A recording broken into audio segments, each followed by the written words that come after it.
Riya Khanna and welcome to my channel. आज के lesson में आप सीखने जा रहे हैं राइटिंग स्किल्स।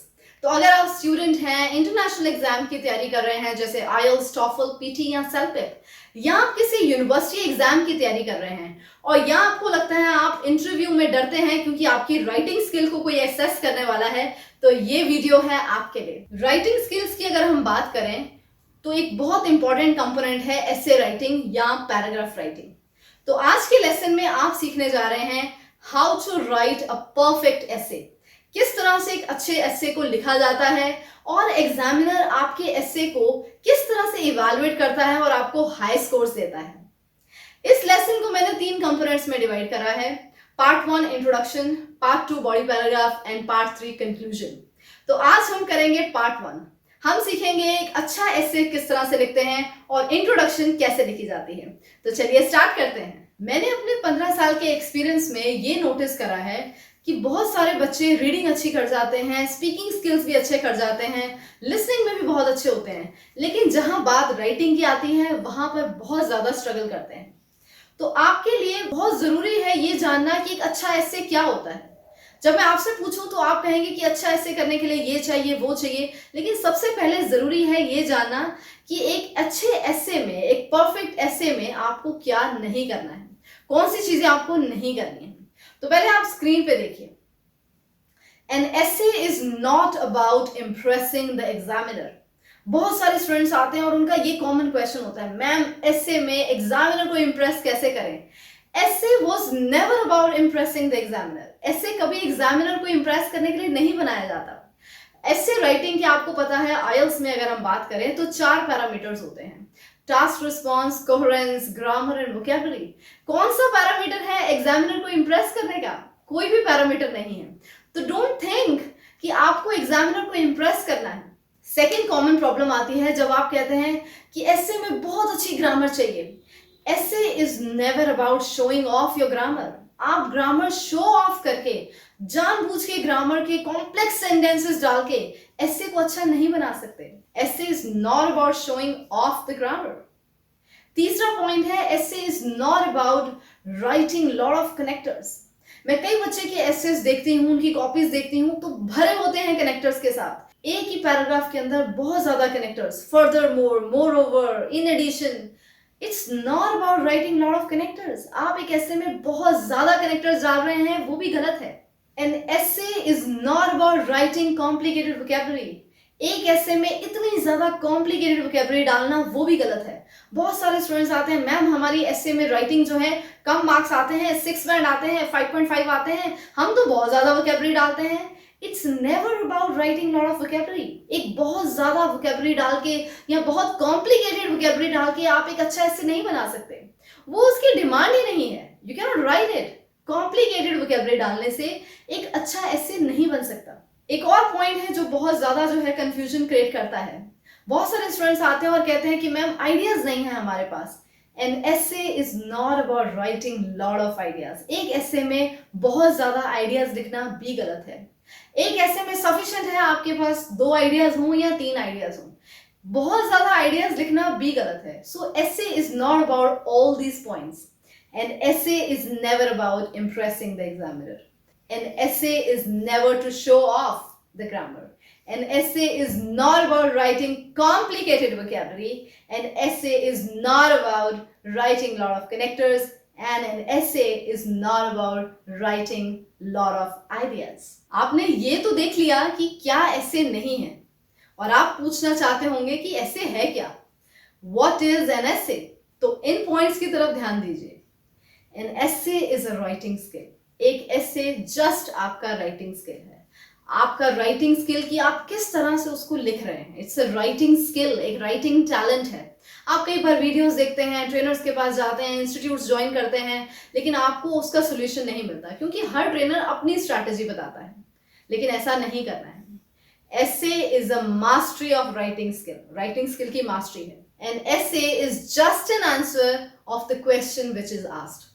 जो क्वेश्चन आपसे पूछा गया है, ऐसे सिंपली एंड सिंपली उसका आंसर है, कंप्लीट आंसर है उसका। N essay is also about detailed explanation and justification what you are going to present in the body paragraphs. एक ऐसे आपके आंसर के ऊपर डिटेल एक्सप्लेनेशन है, जस्टिफिकेशन है। बहुत सारे स्टूडेंट्स इस चीज में लैक करते हैं, ये है राइटिंग स्किल, और आप इस वीडियो के थ्रू इसको मास्टरी कर सकते हैं। तो स्टार्ट करते हैं हमारे लेसन का part 1, how to write introduction. Introduction के केस में मैंने बहुत ज्यादा स्टूडेंट्स को देखा है, मेरे पास आते हैं और कहते हैं कि मैम इंट्रोडक्शन में क्या ऐसी बैकग्राउंड लाइन बनाएं, कौन सी ऐसी हुक लाइन लिखें, ऐसा क्या करें कि एग्जामिनर इंप्रेस हो जाए, कोई अच्छी सी वोकैबुलरी बता दीजिए इंट्रोडक्शन लिखने के लिए। ये सारे क्वेश्चंस लेके स्टूडेंट्स मेरे पास आते हैं और मुझे पता है आप भी यही क्वेश्चंस पूछते हैं अपने ट्रेनर से। So introduction is never about background, hook line, impressing the examiner and good vocabulary. So introduction क्या होता है? An introduction is always easy to understand. Yes, I'm telling you, introduction is always easy to understand. बहुत ही आसान शब्दों में समझाया जाने वाले पैराग्राफ को हम इंट्रोडक्शन बोलते हैं। इंट्रोडक्शन में आप ये भी लिखते हैं कि आपका टॉपिक क्या है, आपका क्वेश्चन का जो टॉपिक है आप उसको इंट्रोड्यूस करते हैं। दैट इज इंट्रोडक्शन, कि आपका क्वेश्चन क्या है। एग्जामिनर को ये बताना कि आपका क्वेश्चन किस बारे में है, क्या टॉपिक है, क्या आपसे पूछा गया है, इसको इंट्रोड्यूस करना इंट्रोडक्शन होता है, जिसको हम पैराफ्रेज कहते हैं। इसके अलावा इंट्रोडक्शन है अपने व्यू पॉइंट को लिखना, आपके व्यू पॉइंट को ऐड करना, जैसे मैंने कहा था आपके आंसर को ऐड करना, ये भी इंट्रोडक्शन है। तो अगर मैं इसको एक स्ट्रक्चर वे में प्रेजेंट करूं तो introduction is all about paraphrasing the topic and your viewpoint. Paraphrasing the topic plus your viewpoint. तो आपने नोटिस करा कि इंट्रोडक्शन में आपको पैराफ्रेज करना है टॉपिक को और अपना व्यू पॉइंट देना है। तो हम सीखते हैं आप कि पैराफ्रेजिंग द टॉपिक क्या होता है। तो आपको मैंने एक सैंपल दिया है कैम्ब्रिज से। तो ये क्वेश्चन है, increasing the price of petrol is the best way to solve growing traffic and pollution related problems. ये क्वेश्चन आप स्क्रीन पे देख रहे हैं। अब आपको इस स्टेटमेंट को, पहले तो ये ध्यान देना है कि ये क्वेश्चन नहीं है, ये स्टेटमेंट है। आपको क्वेश्चन जो राइटिंग में किया गया है उसमें अगर ये स्टेटमेंट है, क्योंकि फुल स्टॉप है तो ये स्टेटमेंट है, तो इस स्टेटमेंट को आपने पहले पैराफ्रेज करना है। तो पैराफ्रेज के लिए बहुत ज्यादा बच्चे क्या करते हैं, उसमें कीवर्ड्स उठाना शुरू करते हैं। जैसे वो नोटिस करेंगे, अच्छा ट्रैफिक है, पोल्यूशन है, पेट्रोल है, चलो ये कीवर्ड्स हैं, इसके ऊपर कुछ लाइंस बनाते हैं। No no no, not at all my dear friends, not at all. आपको क्या करना है, आपको कंप्लीट स्टेटमेंट को इसी तरह पैराफ्रेज करना है जिस तरह का ये मीनिंग कन्वे कर रही है। तो अगर मैं आपको इस स्टेटमेंट का मतलब हिंदी में समझाऊं तो ये कंप्लीट स्टेटमेंट इस तरह से है कि पेट्रोल का प्राइस बढ़ाना ट्रैफिक और पोल्यूशन रिलेटेड प्रॉब्लम्स को सॉल्व करने का बेस्ट वे है। अब आपको इसी मीनिंग को कन्वे करना है, ना कि कीवर्ड्स को। तो इसको मीनिंग को कन्वे करने के लिए मैंने एक सैंपल आपके सामने स्क्रीन पे रखा है। Rising the price of petrol is considered the most appropriate way to control the traffic and pollution related problems. तो मैंने इसी स्टेटमेंट को कन्वे किया है अपनी लैंग्वेज में, रादर उसके कीवर्ड्स के ऊपर कुछ डेफिनेशन या कुछ स्टेटमेंट बनाई। अब आपको देना है व्यू पॉइंट। तो स्टेटमेंट को तो आपने पैराफ्रेज कर दिया, टॉपिक को पैराफ्रेज कर दिया, व्यू पॉइंट किस चीज का देना है। अब इस क्वेश्चन को फिर ध्यान से देखिए, इसमें आपसे कुछ और क्वेश्चंस भी ऐड करे हैं। पहला क्वेश्चन है, to what extent do you agree and disagree? किस हद तक आप अग्री करते हैं या डिसएग्री करते हैं स्टेटमेंट से। दूसरा एक और क्वेश्चन दिया है, what other measures do you think might be effective? तो आपको इन दोनों क्वेश्चंस के ऊपर अपना व्यू पॉइंट देना है, अपने स्टेटमेंट से रिलेटेड, अपने पैराफ्रेजिंग जो करा है टॉपिक का उससे रिलेटेड। अब सैंपल व्यू पॉइंट देखिए कि किस तरह से ओपिनियन देनी है आपने अपनी। However, फिर भी I completely agree that solving these issues with just hiking the fuel price is not likely to be effective in a long run unless some other preventive measures are not taken. मैं हिंदी में इसको दोबारा समझाती हूँ। However, फिर भी जो भी स्टेटमेंट कही गई है, जो भी स्टेटमेंट मैंने लिखी है, I completely agree, मैं ये पूरी तरह मानती हूँ। कंप्लीटली अग्री इसलिए लिखा है क्योंकि टू व्हाट एक्सटेंट है, किस हद तक अग्री करती हूँ।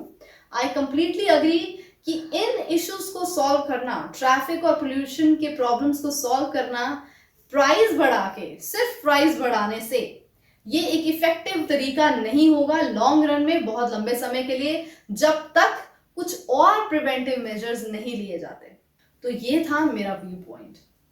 जो क्वेश्चंस पूछे गए हैं उसका जवाब देना सिंपल, क्लियर कट, ये होता है view point.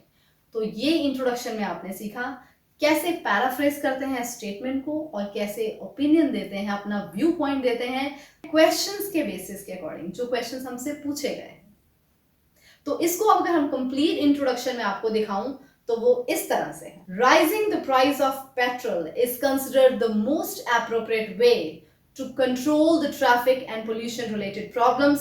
However, I completely agree that solving these issues with just hiking the fuel price, it's not likely to be effective in a long run unless some other preventive measures are not taken.